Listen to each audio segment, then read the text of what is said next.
قسمت این بود که نامه عاشقانه حاج خانم به حاجی رو من پیدا کنم. اونقدی حاج خانم توش چیپس ناله کرده بود که علت جداییشون رو فهمیدم. شما آخر هفته ها میرید جاهای لاکچری زید بازی میکنین ولی ما آهنگ شاد میذاریم. ما مثل هم نیستیم. چون من سلطان اکتشافات داخلی هم کشف کردم که چرا شمالی ها اینقدر جوون میمونن. داغونی مثل حاج خانومی که شکست عشقی خورده و آهنگ جز مرتضی خوشایی نداره. سینگل بمانید و سینگل به گور بروید. این حرفم به گوش حاج خانم رسید و گفت به تو نمیرسه غمم رو ببینی و آهنگش رو شاد کرد. چون من هر جا برم سغرا بند اندازم به حاج خانم گفتم یه نخ بده سیبیلای یه بدبختی رو بزنم. به تقاص تموم کرم ریختنام گفت اول سطح‌ها رو آب کن و به درخت‌ها آب بده تا نخ بدم.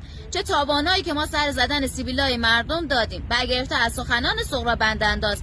من که به درخت‌های حاج خانم آب دادم ولی روی سنگ گبرم بنویسید اون روز بارون میومد.